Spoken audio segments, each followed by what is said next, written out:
أعوذ بالله من الشيطان الرجيم بسم الله الرحمن الرحيم الحمد لله رب العالمين والصلاة والسلام على رسول الله الأمين حبيبنا وحبيب إله العالمين أبي القاسم محمد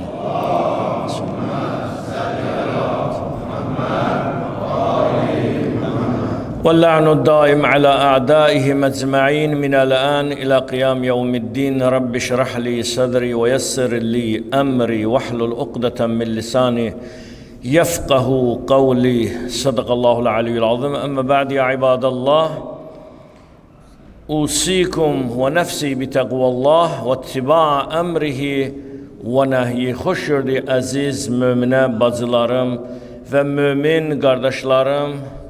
Bugün cümədir, cüməmiz mübarək olsun inşallah. Cümədə cəm olduğumuz kimi Allah Teala bizləri öz cənnətində, öz evində cəm eləsin. Hər zaman olduğu kimi ilk öncə özümü və sonra sizləri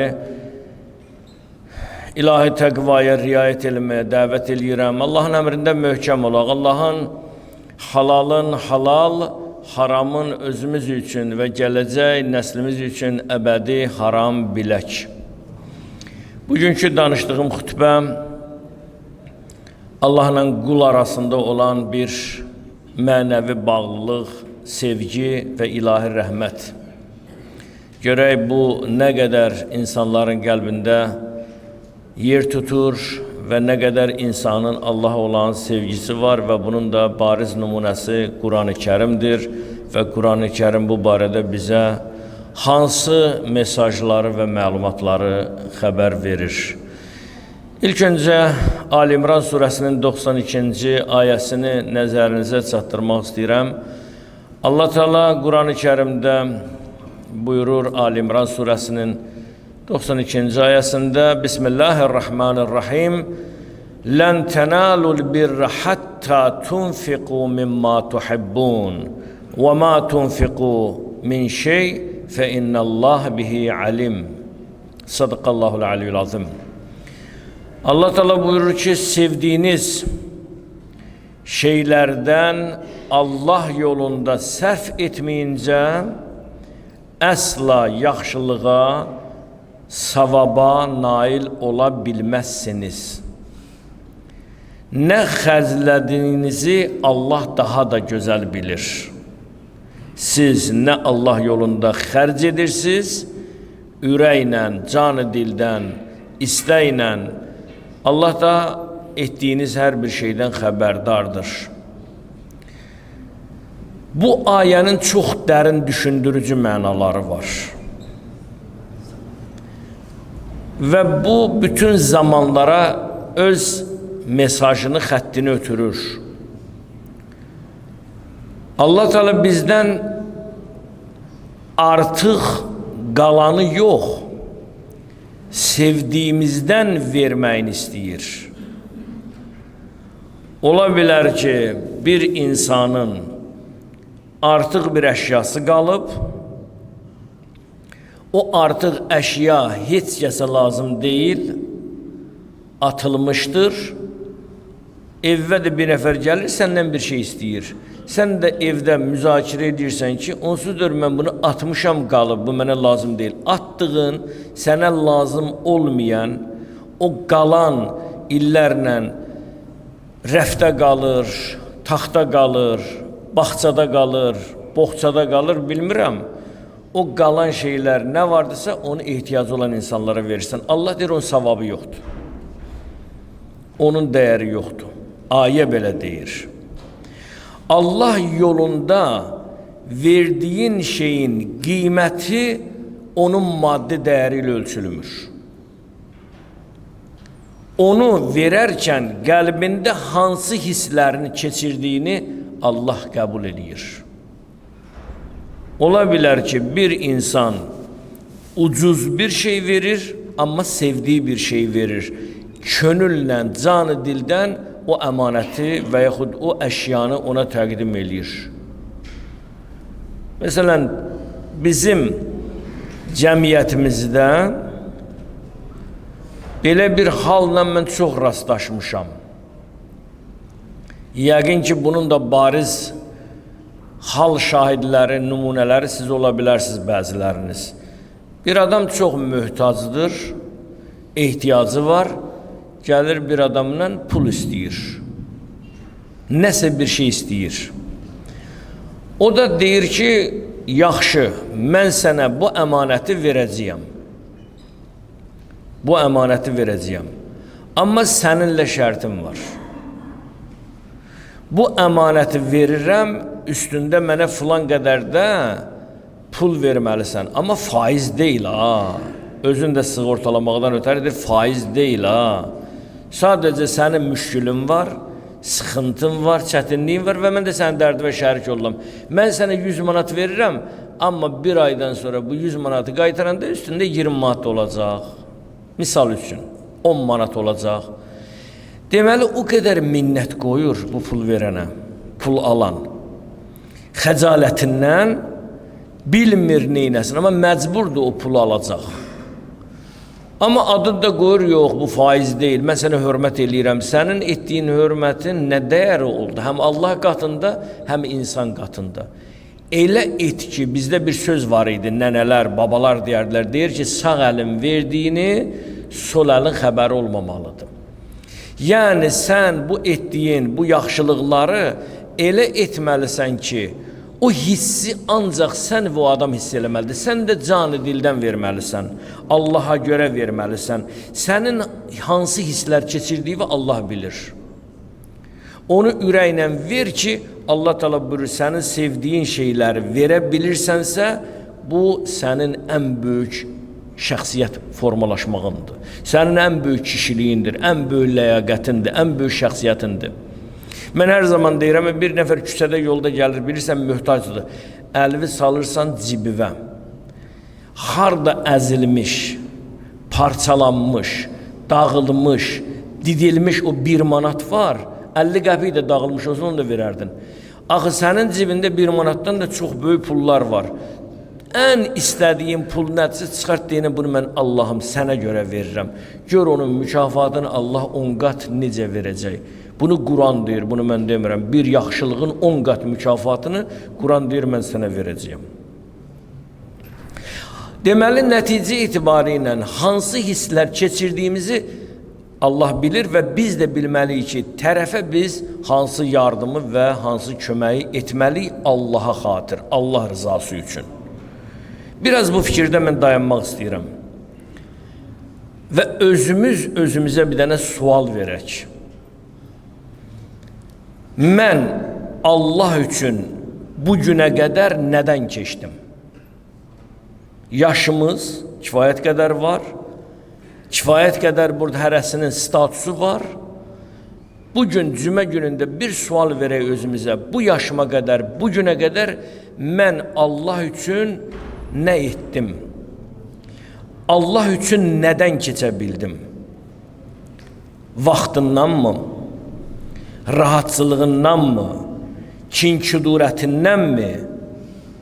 Bunların hansı səni düşündürürsə və deyə bilmədiyimiz fikirlər də səni düşündürürsə və insan bunları fikirləşməlidir ki, mən hansı kinimi boğa bildim? Hansı rahatçılığımı Allaha görə pozdum? Vaxtımı Allah üçün necə sərf etdim? Və yaxud mənə qarşı səhv etmiş bir insanı bağışladım mı? Bir insan sənə qarşı kobud rəftar eləyib, sən onu bağışladın mı? Bəzən insan, görürəm, cavan, qoca fərqi yoxdur. Məscidə gəlir, namaz qılır, özü də görürsən ki, məsciddə uzun-uzadı səcdələr eləyir, ibadət eləyir. Amma evə gedəndə həyat yoldaşını zamanında, ya namazdan öncə bir söz deyibsə, bir qəlb qırıbsa və bu həyat yoldaşının sözünü bağışlaya bilmir. Amma düşünürsən ki, bunun uzun-uzadı səcdəsi hara, ibadəti hara və bir dənə evdə, ailədə söz-söhbət olubsa, o söz-söhbəti niyə bağışlaya bilmirsən Allaha görə? Bu çox düşündürücü bir məsələdir. Əgər sən Allaha görə bu işi edə bilmirsənsə, Allaha görə sən bir nəfəri, ailəni, dostluğu, bir şəxsi bağışlaya bilmirsənsə, sevdiyin bir şeyi verə bilmirsənsə, onda sən özünə sual ver ki, səninlə Allah arasında rabitə nə qədərdir, sevgi nə qədərdir? Bəzən insan görürsən, çoxlu sədəqə verir, amma qardaşına qarşı kin saxlayır. Bəzən insan Qurandan danışır, amma valideynin qəlbini qırır, valideynin qəlbini incidir. Bəli, insan bilir ki, məsələn, mən bir iş görmüşəm, haqlıyam və hər hansı bir hərəkət eləmişəmsə, kiməsə qarşı mən haqlıyam. Amma Allah xatirinə səni bağışlayıram demək ən böyük ibadətdir. Mən haqlıyam, mən düz adamam, düzəm, yolumda, hərəkətimdə düzəm. Amma mənim bu haqlı olduğuma görə mən səni Allaha görə bağışlayıram. Bundan böyük sədəqə, bundan böyük yaxşılıq, bundan böyük Allaha olan sevgi mən inanmıram ki, yüksək nəsə olsun. Çünki insanın ən çətin verdiyi şeylərdən biri öz haqlarından bir parçasını keçməkdir və bir parçasını verməkdir. Mən öz haqqımdan bir parçanı sənə verdim. Bu çox önəmlidir. Deməli, sən əgər vaxtından keçə bilirsənsə, zamanını xərcləyə bilirsənsə, rahatçılığını poza bilirsənsə, sən mərhəmətin o qədər yüksəkdirsə, evində ən bahalı bir əşyanı və yaxud geyimi ehtiyaclı bir insana verə bilirsənsə, deməli, səninlə Allah arasında olan sevgi sənin o düşüncə və etdiyin əməldir. Buraya qədər bilək, Allah bizdən sevmədiyimiz bir şeyi deyil, sevdiyimiz bir şey istəyir. Sevdiyin nəsə var Allah üçün elə. Allah bizə arxalanmaq istəyir. Allah bizim Rəbb olaraq, yaradıcı olaraq bilir ki, bəli, mən qul yaradmışam və bu quldan da mən razıyam, arxayınam mən. Təsəvvür elə, evdə bir atanın iki övladı olur, oğlu olur ya üç oğlu. Atanın biri, daha doğrusu ata o övladlarının birindən çox məmnundur. Deyir ki, bu iş yarayandır. Buna iş tapşırmaq olar, amma obursuna tapşırmaq olmaz. Düzdür, xətrinə dəymir. Amma içində bilir ki, mənim övladlarımın biri istənilən yerə getsə, mənim üzümü ağarda biləcək. Bu ata üçün qürurdur. Allah da belədir. Bu varlıq olaraq. Mən qulumu yaratdım və qulumdan arxayınam. Qulumdan razıyam və rahatam ki, qulum yaradılmış olaraq, qul olaraq bütün öhdəçilikləri əlindən gələn kifayət qədər bunu bacaracaq. Deməli, Allahın sevdiyi şeylər nədirsə, Quran-ı Kərimdə yazılıbsa, sən də onu çalışmalısan, əlindən gələn imkanları etməlisən. Mən kiçik bir, ibrətlik bir hikayə ilə olmuş bir hadisədir. Mən sizinlə fikrimi bu ilə bölüşəcəm və mövzumuz, xütbəmiz də Allah yolunda sevdiyiniz şeylərdən xərc etdiyiniz qədər Allah sizdən razı olacaq və savaba çatacaqsınız bu anlamda. Bilmirəm, bir kitab var, oxumusunuz ya yox, Meyrac-ü Səadə. Azərbaycan dilində də bu məşhurdur. Kitabın adı Meyrac-ü Səadə. Bunu yazan əxlaq alimlərindən biri Ustad Əhməd Nəraqi. Çox məşhur bir dənə zamanında əxlaq alimlərindən biri olub. Onun da qeyd etdiyim kimi şah əsəri Meyrac-ü Səadədir. Mən özüm onu dəfələrlə oxumuşam. Hətta dostlarımın çoxuna da onu almışam, pay eləmişəm, hədiyyə eləmişəm. O kitabda nə yazılır Meyrac-ü Səadədə? İnsan nəfsini necə sındırmalıdır? İnsan necə yaşamalıdır? Kamillik mərhələsinə necə çatmalıdır? İnsanın qəlbini necə ələ ala bilərsən? Deməli, insanlığa layiq olan bütün fikirlər hamısı Qurandan çıxarış olaraq həmin o Meyrac-ü Səadət kitabındadır. Mən sizə də tövsiyə eləyərdim ki, o kitabı gedin alın, oxuyun. Əhməd Nəraqinin çox böyük şah əsəri olan bir əsərdir Miracü Saadat. Deməli, burada bir fikri mən qeyd eləmək istəyirəm. Bu Miracü Saadat kitabı çıxanda artıq bu tiraj yayımlanır. Bir dərviş bilirsiniz də, düşüncələri fərqlidir, geyimi fərqlidir. Bir dənə gedir həmən kitabdan alır, oxuyur, deyir ki, bu kitab mənə o qədər təsir elədi, o qədər mənə mənəvi zövq verdi, mən gedəcəyəm, o kitabın müəllifi Əhməd Nəraqini tapacam. Dərviş paltarını geyinir, papağını qoyur, əlinə bir dənə əsa, Allah Muhammed deyir, yoluna davam edir. Gəlir, çatır Əhməd Nəraqinin evinə, deyirlər ki, Əhməd Nəraqinin evi budur. Öz-özünə baxır, deyir, ilahi, bu kitabı yazan Əhməd Nəraqinin evi bizim dildə deyə 5 mərtəbədir, villadır. Bunun yazdığı kitab, heç bunun yaşadığı ünvana düz gəlmir. Bu deyir ki, insan nəfsini sındırmalıdır, insan belə ram olmalıdır, insan belə kamilliyə çatmalıdır. Bu hansı kamillikdən, nəfsdən danışır ki, bunun evi, imarəti, ucu-bucağı yoxdur. İstəyir qayıtsın, deyir, yox, mən o Əhməd Nəraqini tapacam, ona bir dənə söz deyəcəyəm. Dərvişəm də, vəzifəm yox, bir şeyim yox. Qapını döyür, bir dənə şəxs çıxır. Kimsən? Deyir, Əhməd Nəraqinin xidmətçisiyəm. Lap biraz yanır. Deyir, bura baxı, xidmətçisi də var imiş bunun. Bu nə danışır, hansı kitabdan danışır? Nə yaxşı ki, tapdım bunu. Deyir, kim lazımdırsa, deyir, mənə Əhməd Nəraqi lazımdır. Deyir, baş üstə. Əhməd Nəraqi də çıxır, görür, bir sadə bir insan, səmimi bir insan. Deyir ki, Miracü Saadat kitabını siz yazmışsınız, deyir, bəli. Deyir ki, yazdıqlarımın heç biri səndə yoxdur. Uzaq yol gəlib, indi söz, adam var ya, deyir, nə var ürəyində olan sözü ona ünvanına deyir. Əhməd Nəraqi də deyir ki, niyə, nə olub? Deyir ki, yazmışsan ki, nəfsivi belə ram elə, dünyaya bağlanma, dünyanın sonu yoxdur. Sən tikdirdiyin evə bax, hətta xidmətçin də var filan. Əhməd Nəraqi gülür. İndi buna alimdir, böyük mütəfəkkirdir, əxlaq alimidir. Ona bir dənə, mənə kimi deyil ki, bir dənə kobud cavab versən, ged işinlə məşğul deyə bilməz axı.